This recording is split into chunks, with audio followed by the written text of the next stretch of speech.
Hello everyone, how you going? And welcome to How to Be Canadian 2, Canadian 2 Courteous. Now we've checked out the first one, it was an absolute blast and it also taught me a few things, so I can't wait to see what else I can learn. How to be a Canadian. 2 Canadian, 2 Courteous. Step 1, be overly polite. A little bit of history. A penny and a nickel and a quarter and a dime mean a lot to you and me. It's more than pocket money. They're the symbols of our land. They're pictures of important things for which this country stands. Step 2, enjoy fine Canadian cuisine, such as maple syrup on pretty much anything we can think of. Delicious trademark donut holes. Man's greatest creation, man's worst creation. Ketchup chips, all dressed chips, Bloody Mary, Caesars, lots of this stuff. Custardy bars of goodness. California rolls, depending who you ask. KD and KD for deranged psychopaths. Well, hang on a minute there, I just had to pause it because every second was a new thing and honestly I just need a second to take it all in. But obviously working backwards we have KD, or that's what they called it. But if I was shown that photo, I would just assume that would be mac and cheese, so I don't know what the difference is. In terms of California rolls, I have heard of the problems in terms of who was claiming what and how and why. This one I completely have to skip because I do not understand it. Everyone can say in the comments to the cows come home that, oh, you just have to try one. No thanks. Speaking of things I would like to try, Timbits, absolutely, I'll take one and I'll leave some others like that one. But then just of course the maple syrup on the pea meal or Canadian bacon just to top it all off in terms of the foods. But really I loved how they just started this entire thing, just be overly polite, just waving this lady in from, I guess she was probably what, like 30 or 40 meters away when this clip started. It's a good 10 seconds before she even gets that close. And hey, I guess if you have all day just to be waving people in and waiting on the door for people, then go for it. Just be nice and overly polite. But for me, I'm just going to have to pass on this one. I need to get places within the hour. Step 3, apologize. Sorry? Sorry? You're sorry? I just think we need some time apart. I mean, you're gonna be at your cottage all summer, and I've got training camp for Junior B. Oh my god, Junior B. No one gives a shit if you made Junior B. Okay, people care about Junior B. Come on, what about all the good times we had? What about that time we went ice skating in Regina? Or when we shared our first poutine on your mom's Chesterfield? You know what? That's what you want? Fine. It's over. Each to their own. By the way, it's poutine, you goose f***ing simple plan-loving c***bag with arms skinnier than Celine f***ing Dion! What just happened there? I just want to pause it so he doesn't have to even process that because I'm still processing that. I mean, they did just manage to drop every single Canadian word that I know between Chesterfield, poutine, every single one was in like the 5-second sentence there. And even if he was pronouncing it wrong, I feel as though that kind of reaction, calling him all those horrible names, just is not warranted solely on that alone. For goodness sake, he said something about number B. I've got training camp for Junior B. Oh my... Training camp for Junior B? Yeah, I can't say I've ever heard of that before, and that's kind of surprising given all my knowledge of Canada, but at the same time I would love to know because he kind of compared it to college and I've never heard of it before. Don't stop apologizing. Oh, I'm sorry, my little coffee crisp. Did I startle you? I was just watching a scary episode of Murdoch Mystery, so... My apologies. Oh no. Wait a Montreal minute. I'm sorry if I'm jumping to conclusions, but are you wheeling my wife? I am so sorry. She's just such a rocket. I had no idea she was married. Sorry. Well, you are lucky I sniped 3 goals tonight. Otherwise, I'd be dropping the gloves right now. No. Yeah? Should have seen the second one. Sniped it right from the blue line. Nice moves. Oh, it was good. Should have seen mine. Oh, yeah? Oh, they were good. Oh no. All right, buddy, you want a beer? Yeah, let's do it. Let's do it. No. What are they on about with that? I mean, honestly, they didn't end up apologizing much. They just kind of changed the subject and moved on and made it, I guess, all good for her because she was stuck in the middle of an ice hockey sandwich. I mean, I guess a hat-trick is nothing to be snuffed at, and they each apparently had their own moves. One she got to see and one she didn't, sadly. Or maybe she didn't even get to see. I guess we don't really want to know. Either way, the fact that he dropped the Montreal minute right from the get-go makes me kind of feel as though these two guys are going to be good friends. He's probably going to join the ice hockey team, and, you know, just leave the wife to her own scary movie. And sometimes it really is in the details that you just get an extra little bit of a laugh. And for me, it was just her little bit of a face just in this tiny slither of a mirror just going, what? Enjoy the great outdoors. You see anything yet? What are they wearing? No. Are we out of beer? Yep. Find yourself in the following situations. Malkin passes to Crosby. Triple overtime for the win. Carr. Oh no. Oh, I'm gonna pop out. Honey! They made the milk bags too big again! See? I'm telling you, bud, it smells exactly like maple syrup.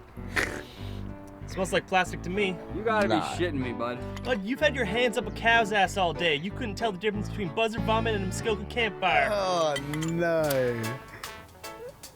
Wait, dude, is this legal? Dude, What? nobody knows.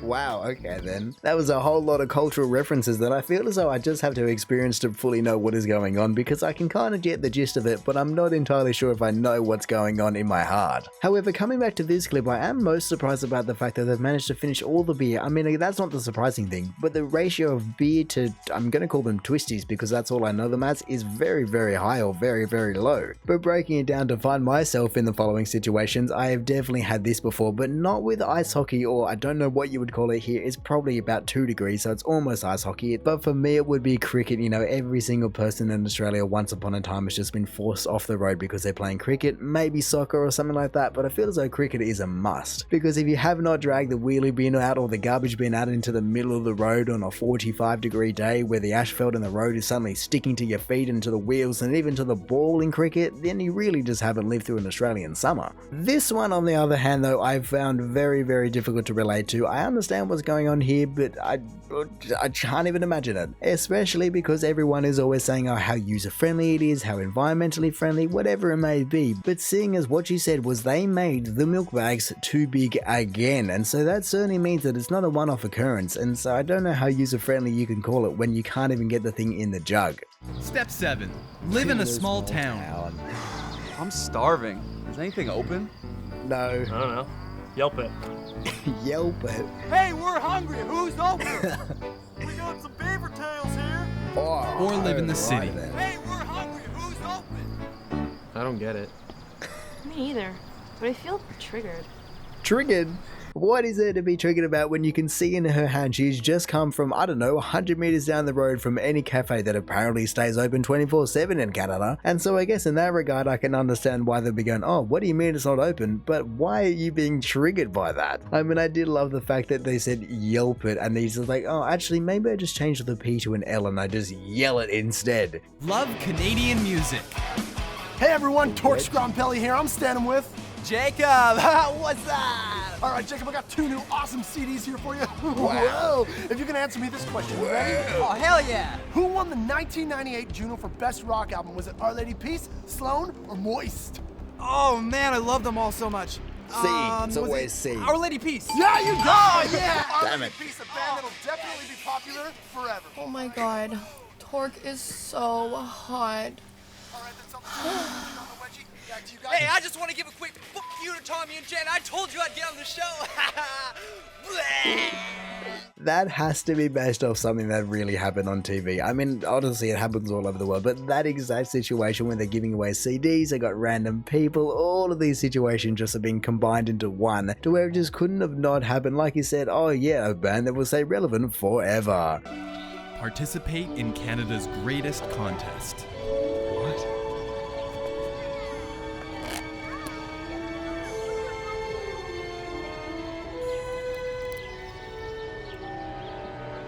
What? Wow, that's cool. I like that. You will. He's got it! Everybody, he's got the winning cup! Wow, a free coffee? Leave the boy alone. You'll kill him. Let me see. See what he's got. Over here. Even over here. Where'd all these people come from? Run, Charlie! Run straight home and don't stop till you get there!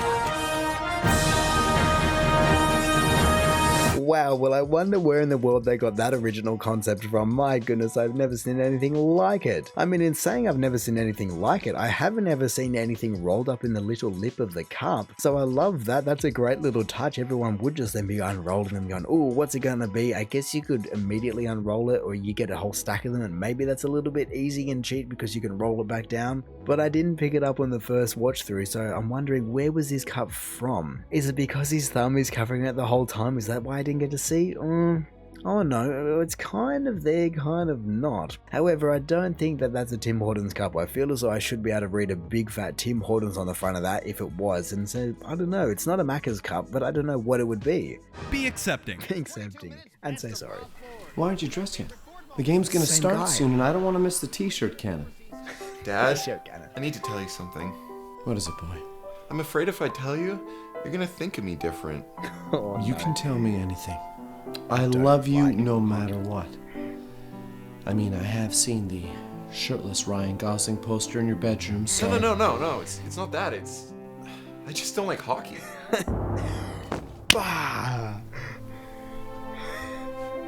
Get out of my house. But Dad, Get out of my house. I still like sports, I just prefer soccer. I don't have a son anymore. Fair enough. Where am I supposed to go? Not my problem. Europe. Fair enough, actually. I mean, now I need to know, when did this come out? 2017? Okay, fair enough as to why soccer would have been a bit down in the depths at that time, especially Canadian soccer. But hey, at least now it's been a few years and things are looking a bit brighter for the Canadian soccer team or football team, and so maybe he's actually allowed to be back at home. Dad has worked through and gotten over the mourning process of losing ice hockey, and he's now just accepting in his heart, like I said, be accepting as part of the Canadian culture, and so maybe the poor son has just been left back into the house. I mean, it has got me wondering how many years have passed since we found this little scene. I'm fairly sure it's the same actor. Is it? Yeah, it must be the same actor, and so did he have a kid with her? I mean, maybe it's actually his kid. I think the resemblance is definitely there, but I feel as though it probably would have gone down worse if he said that, oh, Dad, being the real dad, I don't like ice hockey, considering he scored a hat trick. And so, to be honest, I feel as though there really is only one answer when he asks, oh, where am I supposed to go? Europe. Europe is absolutely the best answer if you want football. Learn about Canadian history. Okay, 1891. Gregory, come quick! He's done it! He's finally done it! Quickly, come now! Not a minute to waste! Bernard, fill me up! Right.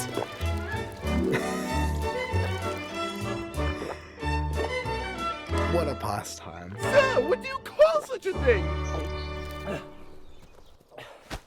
The beer bong! Dr. Chester Bong invented the world's greatest drinking tool that day, and ever since, Canadians have been known as hosers.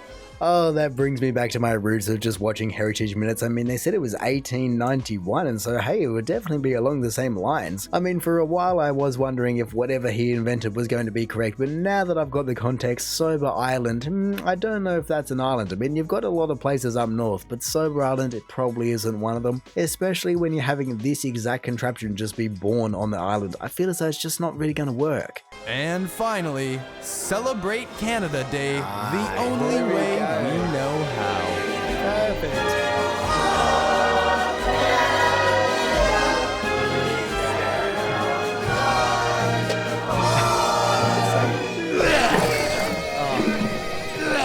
Too many beer bombs. Happy birthday, Canada! Dude, were my Molsons in there? So many different references in the one video. It is honestly a bit of an overload, but you have to have so much contextual background and so much knowledge about Canada. I guess probably you would want to live there to be able to understand most or the majority or even somewhat of this entire video, but man, it's so well done. And honestly, the best part about this entire thing is that I had no idea the Step 12 was going to be in here. I was just super pumped to watch this video. Obviously, we watched the first one, and so I was just keen as to watch number 2. It couldn't get any worse or couldn't get any better, depending on which way you want to look at it. But the fact that they actually have step 12 right here. Celebrate Canada Day right slap bang at the end of this video is such the perfect way to wrap it up, because in Australia at least, it's probably going up a bit early, but in Australia at least it is actually the 1st of July. And so I don't know if I will be able to celebrate in the same way that all of these party animals are just having it. I mean, he doesn't seem to be having the greatest time currently, but I might leave that to him. But if nothing else, I can certainly just congratulate and say happy Canada Day to everyone in Canada, and I guess all over the world if you are Canadian or just want to celebrate the entire thing in general. As this video so proudly showcases, there is so much to love about Canada. Every little nuance, every little bantery bit, every little maple syrup $100 bill, whatever it may be. Honestly, all of these were fantastic and I enjoyed every single one of them, and honestly I learned a few things along the way as well, and so yeah, every single How to Be Canadian video is just brilliant. But anyway, in saying that, I reckon I'm gonna call it there, so thank you for watching this video. If you enjoy it, feel free to the YouTube algorithmic things down below. Also, if this is the first video of mine that you are watching, then make sure to go check out any other ones I've done. Also, make sure to go check out the original video down in the description below, or hey, maybe even just want to consider subscribing so that you don't miss another one of these in the future. But all in all, have a good one and see ya.